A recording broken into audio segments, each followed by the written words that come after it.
Hello and welcome to Physics Teacher. Now, my grade 11 physics students quite often have trouble converting between units of pressure like kilopascals, atmospheres, millimeter of mercuries, and torrs. So I am creating this video to quickly explain to you what each unit actually means and how to easily convert between one and the other. So let's get started.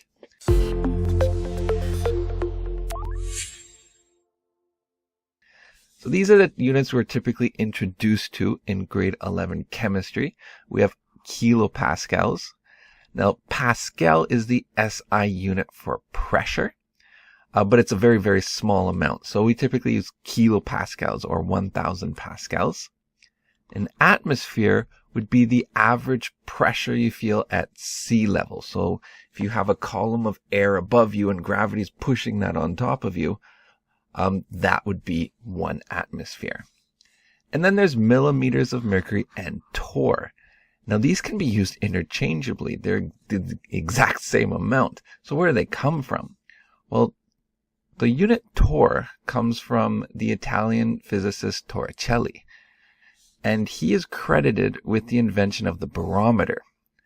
And so what's a barometer? Well, let's take this little tub here. And we'll fill it with some mercury, but we're also going to place a tube that has a vacuum inside. And so what happens is the pressure from around it, say atmospheric pressure, will push the mercury up into the vacuum. And if you're at sea level and the surrounding atmosphere is 1 atmosphere, then it rises to a height of 760. So we call that 760 torr. But since this is also mercury, and it rises to a height of 760 specifically millimeters, we also call that 760 millimeters of mercury. So this is why these units are interchangeable. So how are we going to convert from one to the other?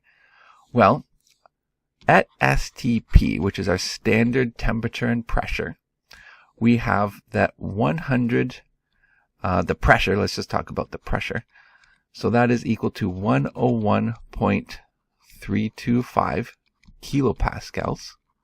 It is also equal to 1 atmosphere and 760 millimeters of mercury or torr. So we can use this equivalence or these ratios to help us convert from one into the other. So let's say we're given kilopascals and we wanted to find how many atmospheres there are. So to go from kilopascals to atmosphere, we're just going to divide by that number, 101.325. So let's say you have, let's use SATP. So at SATP, our pressure is 100 kilopascals. Well, how many atmospheres is that? Well, we'll just divide by 101.325 kilopascals for every atmosphere. And when we do that, we get about 0.987 atmospheres. All right, well, what if we wanted to go from atmospheres to millimeters of mercury, or equivalently torrs? Well, to do that, because 1 atmosphere is equal to 760 torrs, we are going to multiply by 760. So this many atmospheres, 0.987 atmospheres, is how many millimeters of mercury? So we'll multiply by 760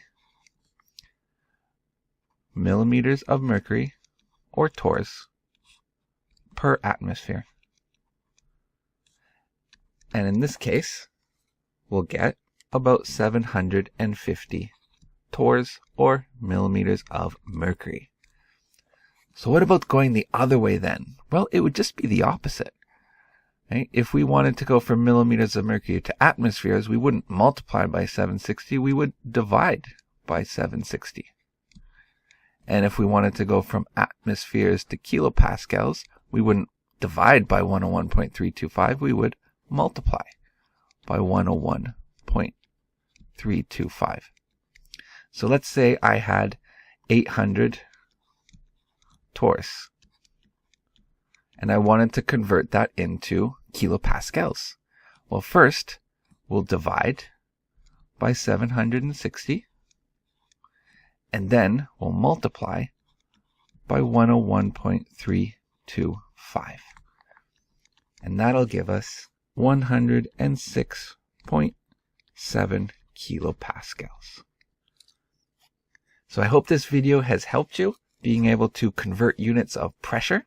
And if you're also taking grade 11 physics, you can check out the description of the video below, because for a short time, I'm offering my entire course pack that I give to my students for free in the description. Thanks for watching.